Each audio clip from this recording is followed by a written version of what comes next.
World Today, your window to the world. On the show today, in a first-of-its-kind initiative, Prime Minister Narendra Modi will interact with heads of Indian missions abroad to give a push to make in India and the world. Also, close on the heels of the assassination of the head of Afghanistan government's media department, Dawa Khan Meenapal, by the Taliban in Kabul, the UN Security Council is set to meet under the Indian presidency today to discuss the situation in Afghanistan. That and more in this edition of World Today. I'm Munmun Bhattacharya. First up, the headlines. In yet another big push towards expanding India's export potential and utilizing local capabilities to fulfill global demand, Prime Minister Narendra Modi to interact with heads of Indian missions abroad along with stakeholders of the trade and commerce sector of the country.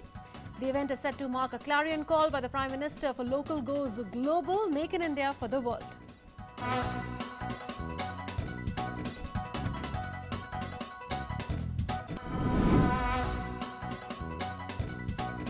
Fighting rages on in Afghanistan. Taliban assassinates Afghanistan government's top media and information officer Dawa Khan Meenapal in Kabul, hours before a discussion in a UN Security Council meeting under the Indian presidency on the worsening security situation in Afghanistan.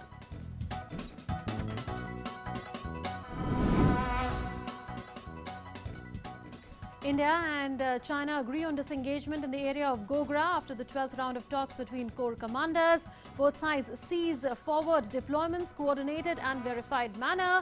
Disengagement process carried out over the 4th and 5th of August. All temporary structures of both sides dismantled and mutually verified. World observes the solemn 76th anniversary of the atomic bombing of the Japanese city of Hiroshima in the final year of World War II. UN Secretary General Antonio Guterres expresses deep concern over lack of progress towards the goal of a nuclear-free world, calls on all states that possess nuclear weapons to adopt risk reduction measures individually and jointly.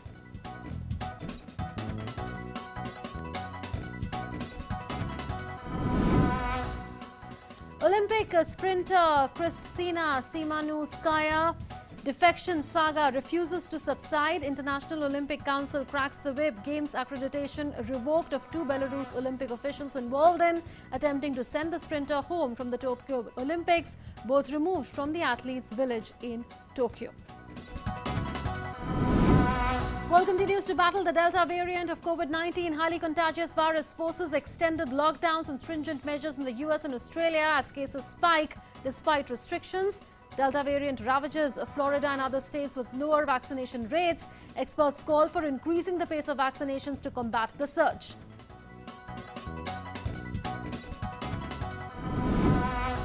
Wildfires turn human settlements into a heap of ashes and debris as resources of humans appear too small to tackle nature's fury in Europe and the US. Fires prompt evacuations of hundreds in many places. Climate change events continue to stun many nations.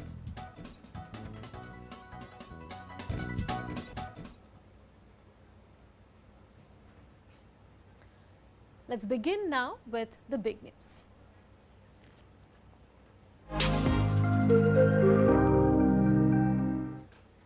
In a first-of-its-kind initiative, Prime Minister Narendra Modi is going to interact with heads of Indian missions abroad and stakeholders of the trade and commerce sector. He will give a clarion call for local goes global, make in India for the world during the interaction.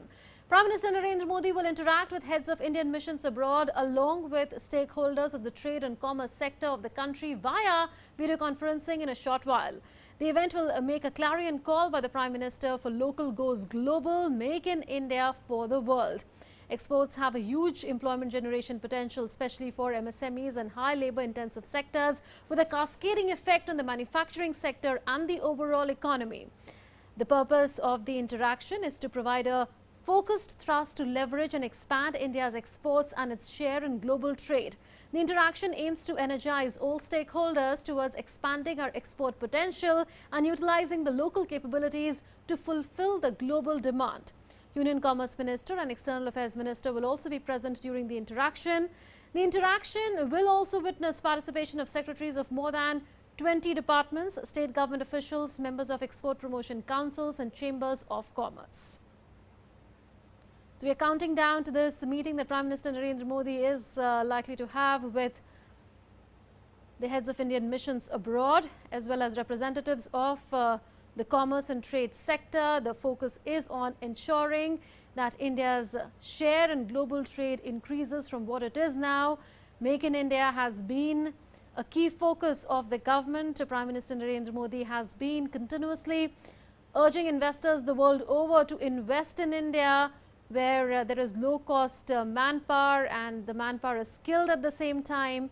And Prime Minister Narendra Modi is expected to make a further push towards that goal.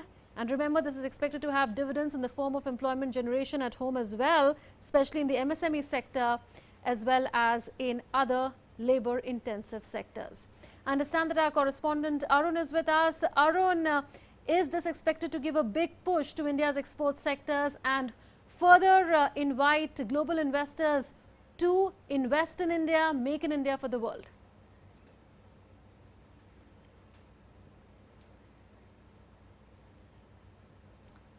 Okay, Arun, if you are with us, okay, we are trying to get Arun ready for this live interaction, but to tell the viewers again, in fact, we are counting down to a meeting via video conferencing that the Prime Minister is set to have with heads of Indian missions abroad. We'll go back to that story in a short while, but let's move on for now. The UN Security Council will be discussing the worsening security situation in Afghanistan in a meeting under the Indian presidency. This comes close on the heels of the targeted killing of Dawa Khan Meena Pal, head of Afghanistan government's media department, by the Taliban.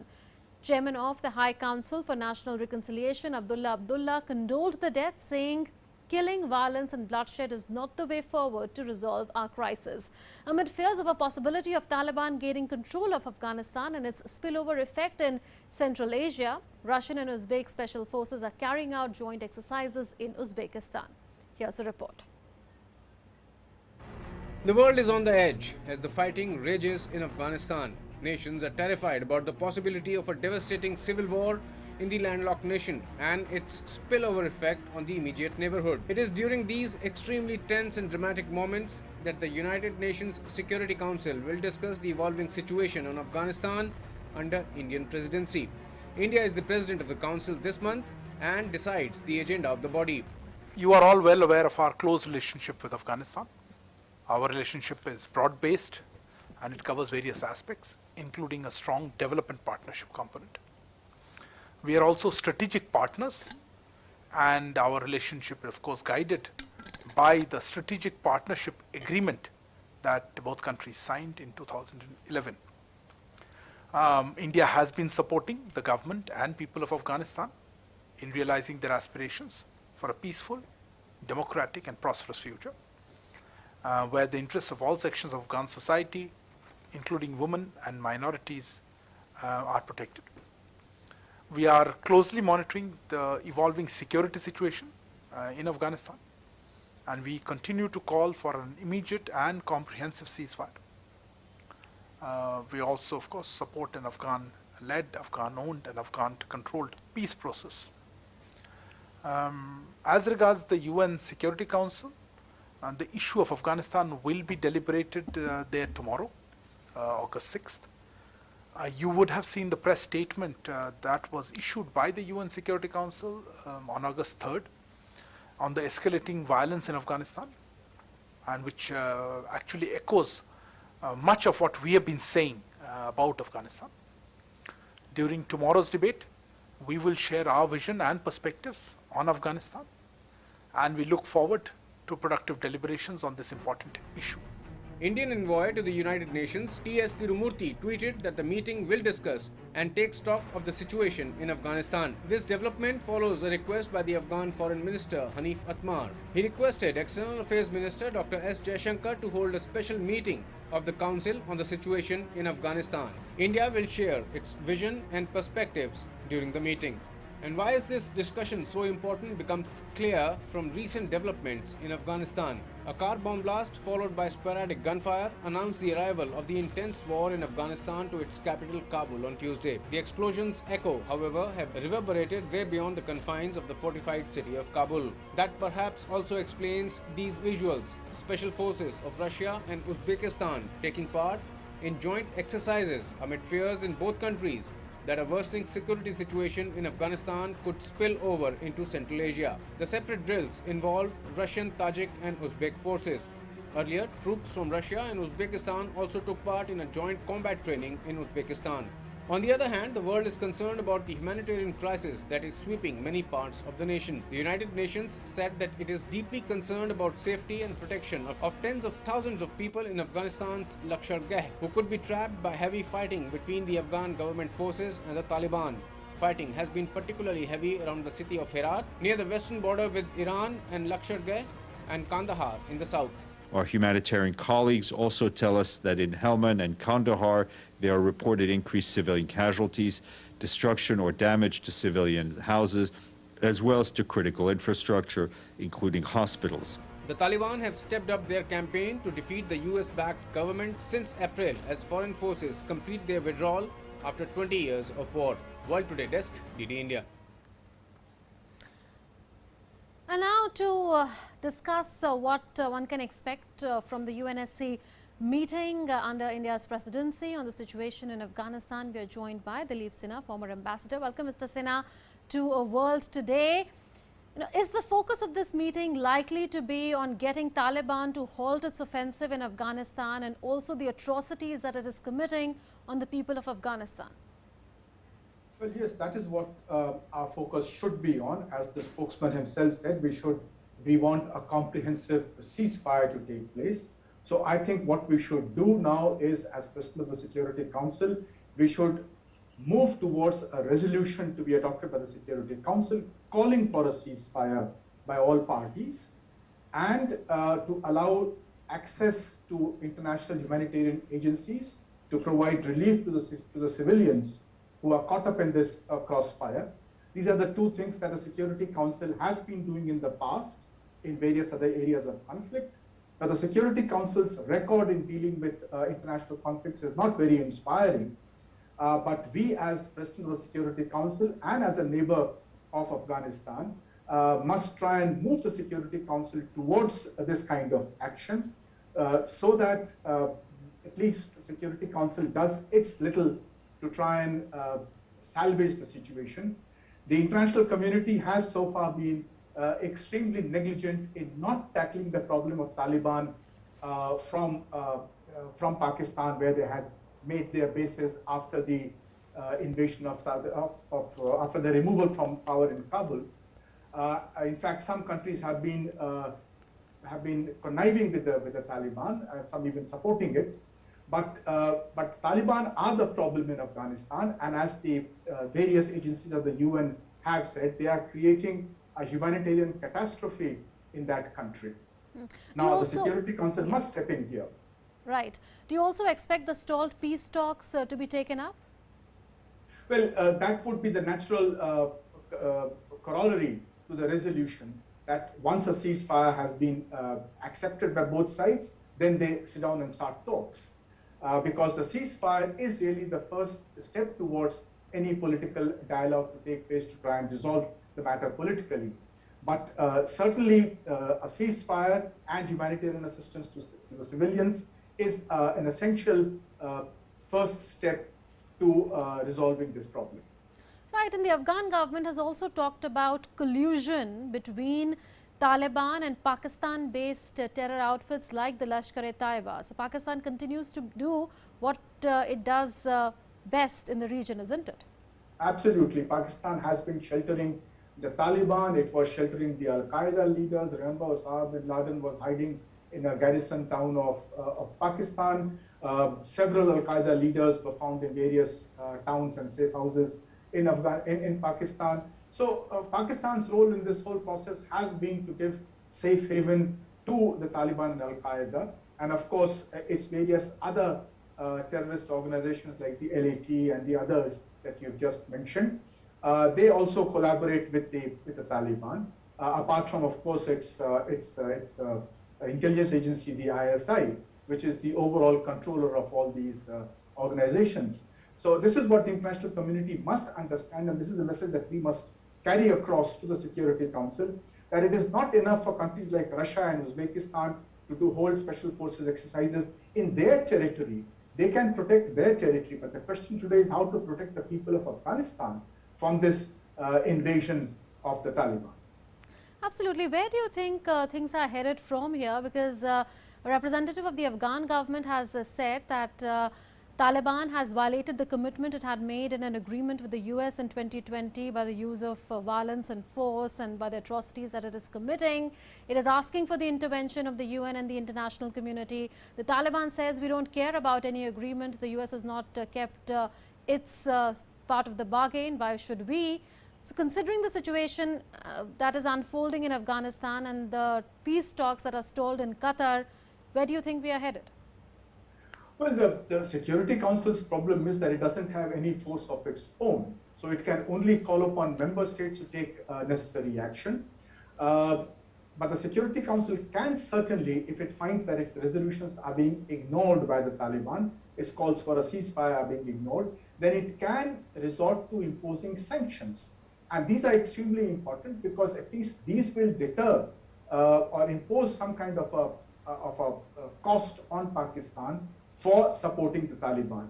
So the first step should be a call for a ceasefire and humanitarian assistance, followed by, if this call is ignored, imposition of sanctions. Thereafter, of course, it is for the allies of Afghanistan to help the country meet this challenge militarily. Right. Why is it important for peace in the region for the situation in Afghanistan to stabilize? Well, it's extremely important because past history has shown that the presence of the Talibanic rule has been extremely bad for the people of Afghanistan. And that is the primary threat of the Taliban, that life as we know in Afghanistan will come to an end. It will go back to the old graveyard situation that was there between 1996 and 2001. In addition to that, the Taliban will start harboring various terrorist organizations, which will then trouble the neighboring countries. But that will be a secondary impact. The primary threat is to the people of Afghanistan, and that is the most important thing. After all, the people of Afghanistan have done nothing wrong. Why should they be punished by this terrorist organization and pay the price for Pakistan's dalliance with these various terrorist groups?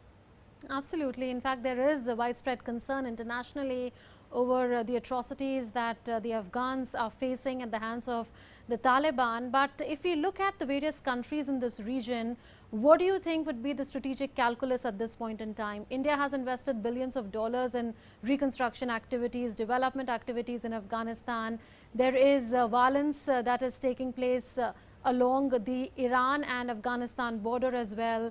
And we told viewers about the kind of joint exercises that are to take place between Russia as well as Uzbekistan. So, having said all this, what is, do you think, being thought about by the leaders of countries in the region when they are on the chessboard? What do you think they must be thinking? Well, each country is trying to play its own game. Recently, China invited the Taliban and asked them not to interfere in Xinjiang. Russia also talked to the Taliban and asked them not to interfere in the Central Asian republics. Now, what India should be doing is to, one, continue its assistance to the Afghan government, because that is the recognized government of that country, providing whatever assistance it asks for. And it should also try and mobilize international opinion and various other countries to continue helping the Afghan government. Now, all is not lost yet, and the Taliban have not captured any provincial town. They are good at attacking and bombing places. But the the Afghan army is still there. It needs help. It should be provided help by the international community in terms of weapons, in terms of salaries that the Afghan government will have difficulty paying to them. Once this international assistance is made available to the Afghan government, most people are confident that the Afghan government will be able to withstand the Taliban threat, and that is what we should aim for. Is the international community also going to look keenly at how Pakistan conducts itself going forward? You would remember what the National Security Advisor of Pakistan has said, crying wolf over Joe Biden not calling Pakistan Prime Minister Imran Khan as yet, whereas the US administration has spoken about a positive role possibly that Pakistan can play going forward in stabilizing the situation in Afghanistan. Well, Pakistan is the cause of the problem. If Pakistan wants to play a positive role, all it has to do is to rein in the Taliban and get the Taliban to join the constitutional process in Afghanistan, which means become a political party, contest elections, and let the people of Afghanistan decide who wants to rule them. The rulers of Afghanistan cannot be decided by Pakistan or by any other country in the world. It is the people of Afghanistan who have the right to decide this. And the UN has performed this role in countries like East Timor, where it held elections and allowed an elected government to be set up. This is the kind of role that the Security Council has been playing in the recent past, and it should play that role to help the people of Afghanistan put in place a government that they want. And the Taliban should participate in that process if they want to be a genuinely peaceful party, and Pakistan can play a role in this. But if it does not play that role, and if it continues to play that divisive role and that the role of promoting terrorist elements and Taliban, then the element of the threat of sanctions should be coming forward from the Security Council, because that is the power that the Security Council has, and it must exercise that. Absolutely. In fact, that also reminds me of what visiting US Secretary of State Antony Blinken had said in India, that if Taliban continues to attack its own people, it will become a pariah state. Are we headed there, or is there likely to be some middle ground going forward? Remains to be seen. Well, thank you, Dilip Sinha, for having joined us. We'll take this discussion forward on some other day. Well, the Mass Media Forum of the SCO member states was held today virtually, and the theme of this year's Mass Media Forum was SCO Mass Media Spaces, Efficient Tool for Cooperation. Addressing the forum, India highlighted that there is a need to address the challenge of misinformation, and India's Ministry of Information and Broadcasting is playing a pioneer role in countering the challenge of fake news.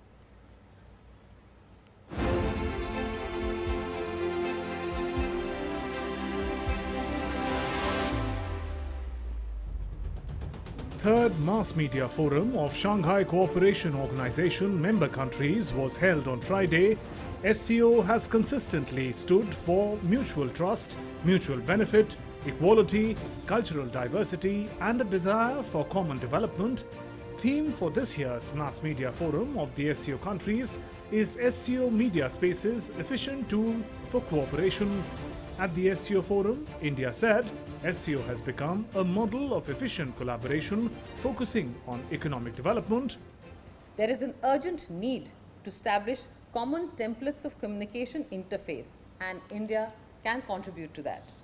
With over 1.3 billion pairs of eyeballs, a reputation of being the largest producer of films across the world, and an open democratic system of governance, India represents one of the most vibrant media and entertainment sectors across the globe. Exchange programs between SCO members can be undertaken to sensitize the media and its consumers about the prevailing priorities in our countries. Addressing the forum, Priya Kumar from Ministry of Information and Broadcasting said, communications is a key driver of the growth and development. There is a need to address the challenge of misinformation. Ministry of Information and Broadcasting is playing a pioneer role in countering the challenge of fake news. Speed and intensity of communications will decide the effectiveness of multilateral organizations. Mass media is a major resource available to nations today. Communication is a key driver of the growth and development within the country, as well as fostering international relations and interactions among nations. Yet, there are also challenges of misinformation and what we have come to recognize as infodemics. The deluge of information available to the masses makes it difficult to separate the grain from the chaff. This is accompanied by a proliferation of false news and misinformation. The SCO media space can play an important role in addressing this challenge, even as communication systems among the member states are used to reinforce the positive and progressive perception of the organization and its objectives. Prime Minister Modi attended the SCO summit in Bishkek in 2019 and attended it virtually in 2020. PM Modi had reiterated India's commitment to work under SCO as per the principles laid down in the SCO Charter, showing priority that SCO holds for India. It is projected that India would have 1 billion digital users by 2030, and creating virtual communities to strengthen cooperation and serve organizational goals will be very significant for economic development. Bureau Report, DD India. The 12th round of talks between the core commanders of India and China were held on the 31st of July at Chushul Moldo meeting point in eastern Ladakh. The two sides had a candid and in-depth exchange of views and resolution of remaining areas related to disengagement along the line of actual control in the western sector of India-China border areas. And here are some of the details. As an outcome of the meeting, both sides agreed on disengagement in the area of Gogra. As per the agreement, both sides have ceased forward deployments in this area in a phased, coordinated and verified manner. The disengagement process was carried out over 2 days, that is the 4th and the 5th of August. The troops of both sides are now in their respective permanent bases. All temporary structures and other allied infrastructure created in the area by both sides have been dismantled and mutually verified. The landform in the area has been restored by both sides to pre-standoff period. This agreement ensures that the LAC in this area will be strictly observed and respected by both sides and that there is no unilateral change in status quo. With this one more sensitive area of face-off having been resolved, both sides have expressed commitment to take the talks forward and resolve the remaining issues along the line of actual control in the western sector. So that is the news coming in. 12th round of talks has taken place between the Indian and Chinese core commanders and there is progress that has been made. There has been disengagement at Gogra and it is expected that in further talks, further disengagement will be taking place in the western sector. Amrit Pal joins us. Amrit, where does the disengagement process stand as of now?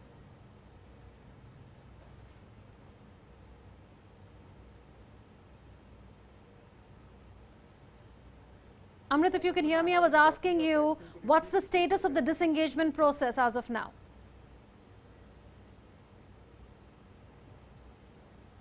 The status of the disengagement. Well, Munmun, the two sides agreed to disengage on what is called as PP 17A or the patrolling point 17A, which is basically Gogra. And the two sides agreed on after the 12th round of Corps Commander level talks on the 4th and 5th of August. Both armies affected what was agreed upon at the Corps Commander level talks and have stepped back. They have created a buffer zone. They have dismantled the temporary structures that they had put on that particular point. Both armies were platoon size columns was sitting right in an eyeball to eyeball situation, and now they've agreed to step back and create a sort of buffer zone. All landforms have been restored. They've also temporarily agreed not to patrol the area and leave it unpatrolled, and so that troops of both sides are not face to face. So I think it is another important development after disengagement happened, like in Galwan in the north and south Pangong shores of the Pangong Lake, sides of the Pangong Lake. So I think this is a good development. It has been a difficult, long winding, long drawn, tedious disengagement process because there are differences of perception on who is holding what and on what side of the LAC that falls. For example, the Chinese still do not agree on what is called as PP 15 or the Gogra the hot springs patrolling point, because they have a perception that they are holding their side of the LAC. Now that is the biggest impediment that comes in the talks when the commanders and their aides sit down and with their maps and talk about that. Their perceptions of the LAC are difficult. But the good thing is we haven't seen a repeat of what we saw in June last year at Galwan. The process is on. Yes, a lot of meetings have taken place both at the ground commanders level, including the corps commanders and below, and also at the diplomatic level, going right up to the foreign ministers who have met at sidelines of various international or multilateral fora. So I think the in-principle agreement now is being affected, and it has been affected at another flashpoint, that's Gogra. Munmun? Absolutely. And what are the friction points that still remain? If you can give us details of the various contesting claims of both sides and where things stand as far as the remaining friction points are concerned.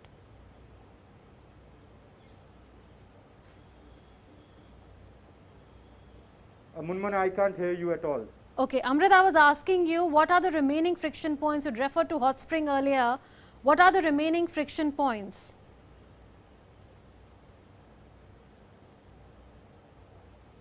Okay, the remaining friction, there are multiple friction points that remain. For example, I talked about the hot springs, which is called patrolling point 15 along the western sector. There are other points. There are points in the Depsang Valley, something called as CNN, which is called the Chirjung Nirdulang Nala. That's another point. There are points in the Depsang Valley which are still friction points where armies are sitting at flashpoints, or at least they're facing each other. They're in an eyeball to eyeball situation. So there are other points both in the western sector of in western Ladakh which remain unresolved till now. Munmun. Right, Amrit. Thank you so much for those updates. Let's move on now. World continues to battle the Delta variant of COVID-19. Highly contagious virus has forced extended lockdowns and stringent measures in the US and Australia as cases spike despite restrictions. The Delta variant is ravaging Florida and other states with lower vaccination rates, and experts are calling for increasing the pace of vaccinations to combat the surge. Cases climbed to a 6-month high in the United States, with more than 1 lakh infections being reported on Wednesday as the Delta variant ravages Florida and other states with lower vaccination rates. The 7-day average of new reported cases has reached nearly 95,000, which is a 5-fold increase in less than a month. 7 US states, with amongst the lowest COVID-19 vaccination rates, including Florida and Texas, now account for half of United States' new cases and hospitalizations in the last week. More children are being hospitalized with the virus in Florida than in any other state. To combat the Delta surge, United States has planned to give booster shots to Americans with compromised immune systems. Dr. Anthony Fauci, the top US infectious disease expert, has said. He also said that getting more people vaccinated as quickly as possible would prevent future mutations of COVID-19.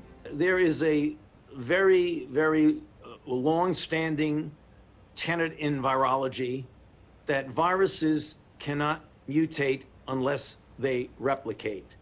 And so the easiest way to prevent the scenario that you're proposing could happen would be to get as many people vaccinated as quickly as we possibly can, to not allow the virus to continue to circulate in the community, giving it ample time to mutate.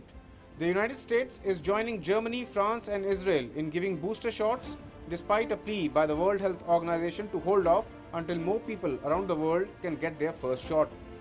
Chile will also begin administering a booster shot to those already inoculated with Sinovac's COVID-19 vaccine, after studies showed that the initial 2 doses lose some effectiveness after several months.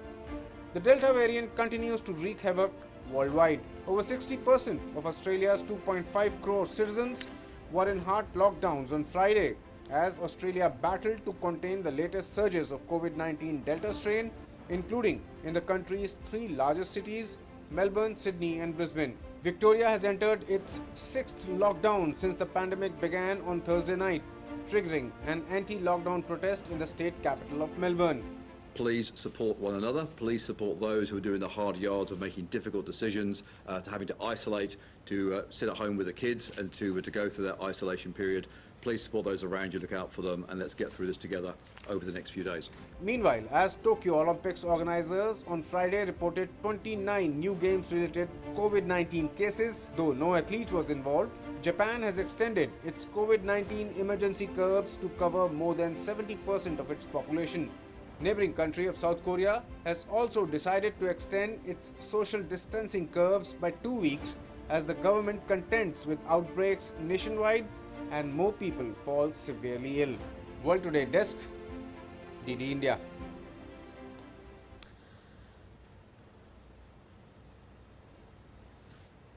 In move related to the Olympics, 2 Belarus team coaches have been removed from the Olympics 4 days after they were involved in trying to send sprinter Kristina Sima Noiskaya back to their country.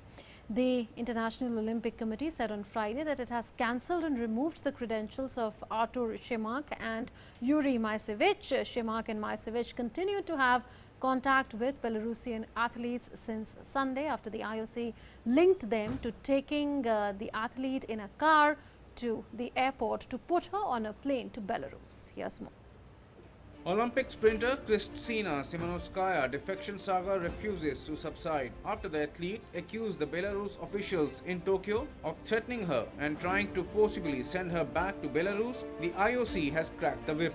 Two Belarus Olympic officials involved in attempting to send the sprinter home from Tokyo Olympics have had their games accreditation revoked and have been removed from the athlete's village. Belarus athletics head coach Yuri Moisevic and team official Artur Šimak have been taken out of the village where the teams stay at games. The International Olympic Committee said in a statement that in the interest of the well-being of the athletes of the National Olympic Committee of Belarus who are still in Tokyo, and as a provisional measure, the IOC cancelled and removed last night the accreditations of two coaches.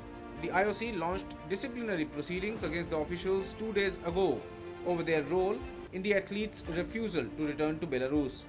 Simonskaya caused a furor on Sunday when she said coaches angry at her criticism over sporting issues had ordered her to pack and go to the airport before she even competed in Tokyo. Later in Poland, where she got the asylum, she broke her silence.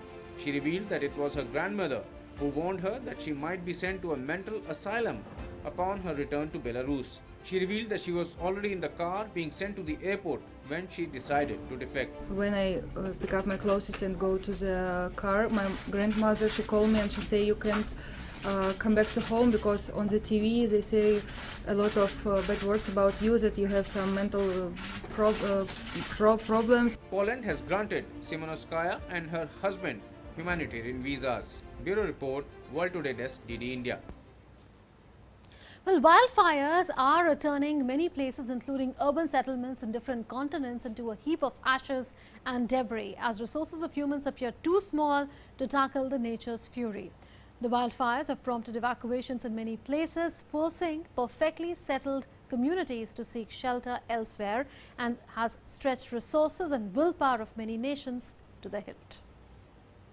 Greece is in the grip of devastating wildfires that seem to be sweeping the countryside as well as threatening the city of Athens. Such is the alarming pace that in many places police had to make people evacuate as plumes of smoke and huge fires were seen approaching the place. The fear factor multiplied several times as the sirens made the urgency even more pronounced. Wildfires north of Athens leapt back to life on Thursday as searing conditions persisted and emergency crews battled blazes across Greece for a third day running. A wall of dark smoke rose high above the Greek capital. Residents fled suburbs, asylum seekers were evacuated, and authorities warned of more blazes on Friday as temperatures hovered around 40 degrees Celsius. With swathes of neighboring Turkey also aflame, the smoke-filled skies have added to apocalyptic images of floods and fires seen across Europe this summer. More than 150 wildfires have broken out across Greece since Tuesday, destroying houses, forcing the evacuation of dozens of towns and villages, and burning thousands of acres of forest land. However, Greek villagers living near the site of the ancient Olympic Games in the western Peloponnese chose not to evacuate and helped emergency crews battle large blazes. The site where the Olympic flame begins its journey to the city hosting the modern Olympics is one of Greece's most popular tourist attractions. The United States is also witnessing similar wildfire fury. The main thoroughfare in a historic California gold rush town was in smoldering ruins on Thursday, hours after the state's largest wildfire engulfed the hamlet of Greenville in the Sierra Nevada mountains. As apocalyptic images from the burnt-out center of town spread, showing Greenville's quaint main strip in heaps of ashes and debris as smoke rose into the hazy sky. More than 50 homes or other structures were destroyed, and another 30 damaged by California's river fire, which started on Wednesday and has charred 2,400 acres in Nevada and Placer counties. The fire, which is among the more than 12 wildfires burning around the state, forced thousands of people to evacuate, including most of the town of Colfax. California, which typically experiences peak fire season later in the year, was on pace to suffer even more burnt acreage this year than last year, which was the worst fire season on record. California's 5 largest wildfires in history have all occurred in the last 3 seasons, burning more than 2.5 million acres and destroying 3,700 structures. World Today Desk, DD India. The Andes mountain range, which draws skiers to South America, is facing historically low snowfall this year during a decade-long drought that scientists link to global warming. Scant rain and snowfall are leaving many of the majestic mountains between Ecuador and Argentina with patchy snow cover or no snow at all, as dry brown earth lies exposed. Satellite images from July 2020 and this year show a marked decrease in snow cover. That is mirrored in water level measurements for rivers. Ski resorts have reopened after lengthy closures during the pandemic and are attracting jubilant skiers to the Argentina-Chile border, but scarce snowfall is forcing many resorts to move snow to cover popular runs or make artificial snow. Well, Iranian President Ibrahim Raisi has promised to take action to lift harsh sanctions imposed by the United States and bridge the gap with dissatisfied Iranians. In his inaugural address to Parliament and foreign dignitaries, Raisi signaled that he will continue talks to restore the country's 2015 nuclear deal with world powers, from which the US unilaterally withdrew 3 years ago.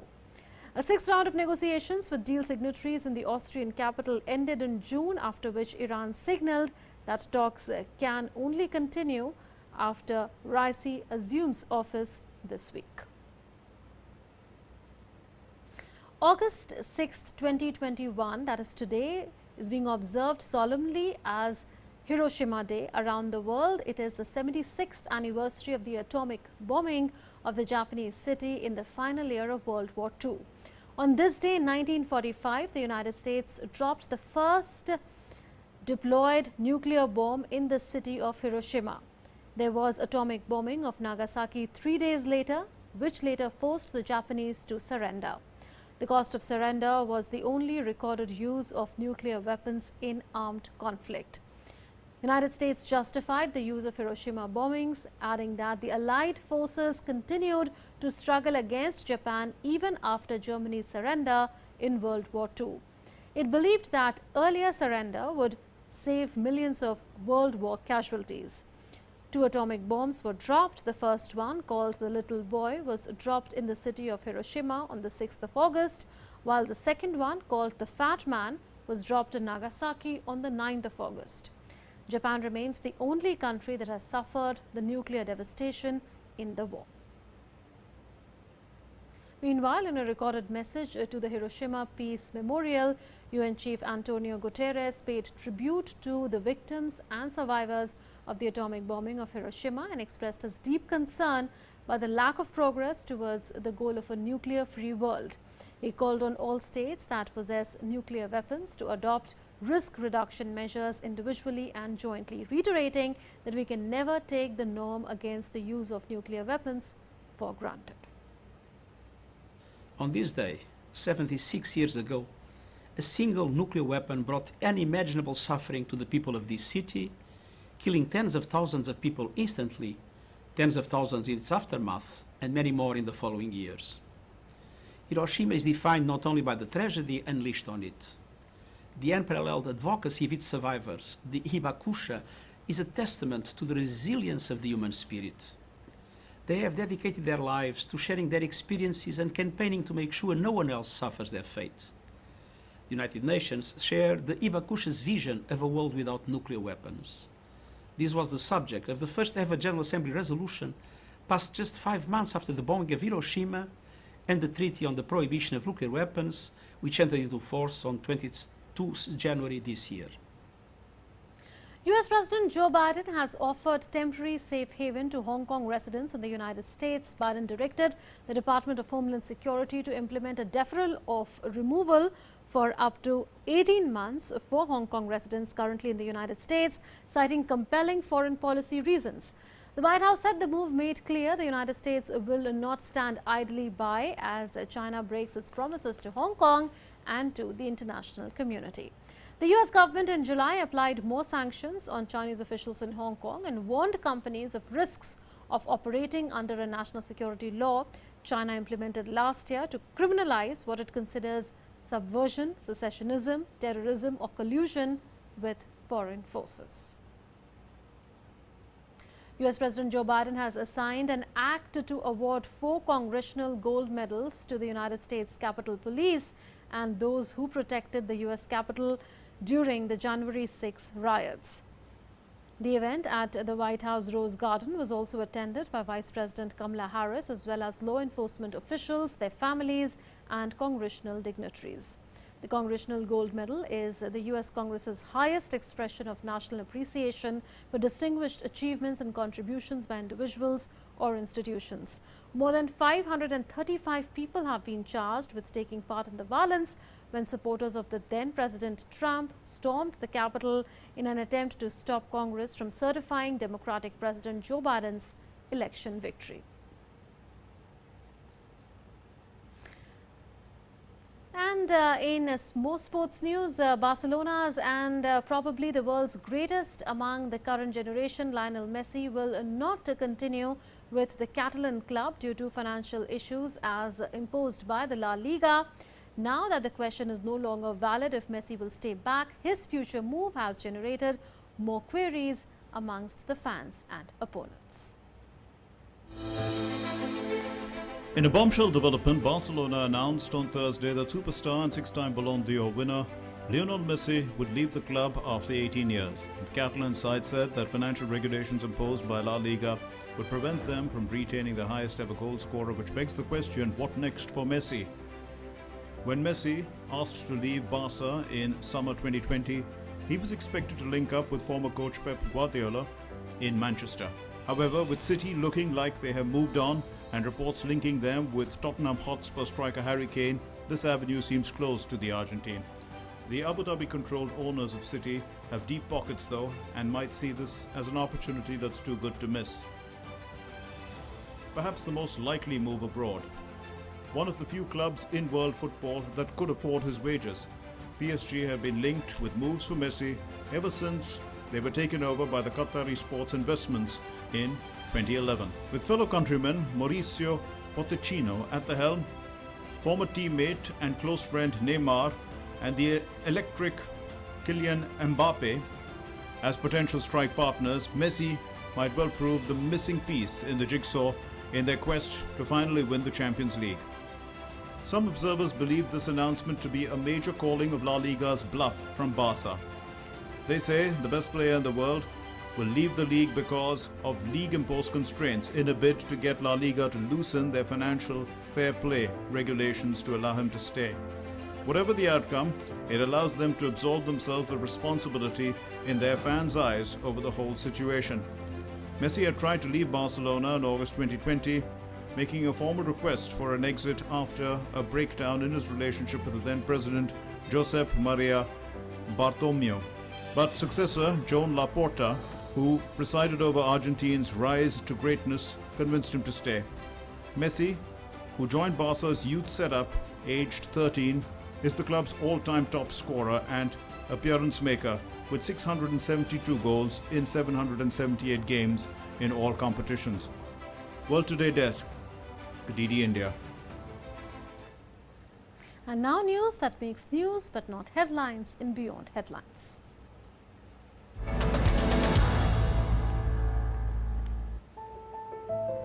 An interactive mural portraying the faces of deported migrants who arrived to the United States as children covers part of the border fence in Tijuana, Mexico.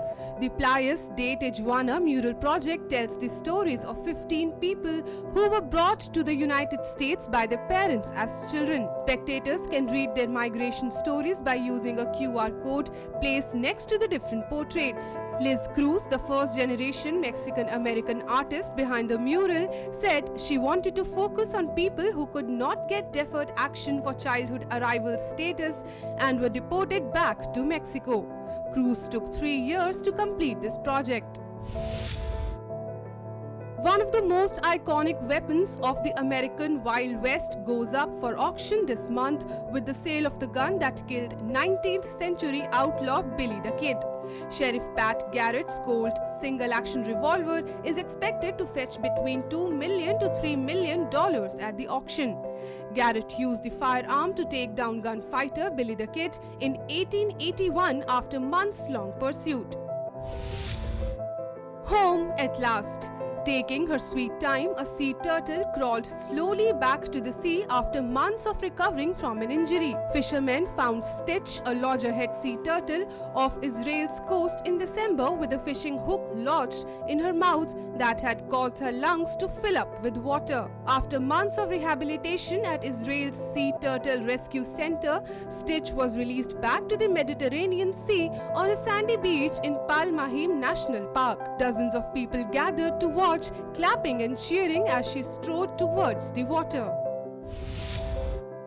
A video of a butterfly drinking water from the palm of a human being is going viral these days. The video, taken by a humanitarian relief foundation worker, shows a butterfly at a fire zone area in a southern Mediterranean town drinking water out of the palm of an aid worker after flying away from a scorching nearby blaze. The video showed another aid worker pouring water into the palm of his colleague's hands as the butterfly continued to drink the water. The human brain is a complex architecture of tens of billions of neurons and 100 trillion synapses connecting them. Researchers from the Korea Advanced Institute of Science and Technology have developed a neuromorphic chip with a transistor that acts both as neurons and synapses at the same time. Neuromorphic chips modeled after the human brain have an artificial nerve structure. In Vietnam's Hanoi, a group of senior citizens has opened a community kitchen to help people during the pandemic. The group provides 50 free meal portions each day. Despite their old age, they still want to support people who are struggling. Menus and ingredients are prepared one day in advance. At 7 a.m., the group gathers to cook and provide meals to people in need in the 4 wards of Khao Gai district. Most of the veterans are over 70 years old. Thailand's ban of sunscreens containing any of 4 chemicals deemed to be harmful to coral reefs in the country's national parks has come into effect. The banned chemicals are oxybenzone, octinoxate, 4-MBC and butyl paraben. Studies have shown that these chemicals found in as many as 3,500 brands of sunscreens can damage the coral's reproduction system and lead to coral bleaching. World Today Desk, DD India.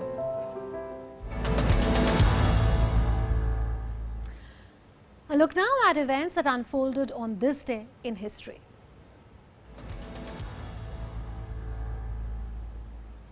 On 8th of August in 1914, Austria-Hungary declared war on Russia and Serbia declared war on Germany in World War I. On the very same day, in the year 1932, the first annual film festival began in Venice. Italy, France, Germany, Britain, the United States and Soviet Union took part. On this day, in the year 1962, Jamaica became independent after 300 years of British rule.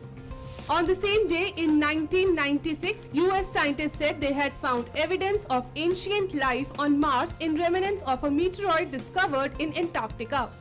On the very same day, in 2012, NASA's Curiosity rover landed on Mars.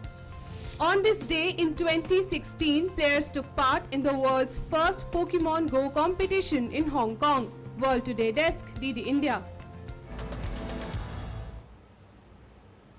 And with that, we come to the close of this edition of World Today. News and updates will continue on DD India. Thanks for watching.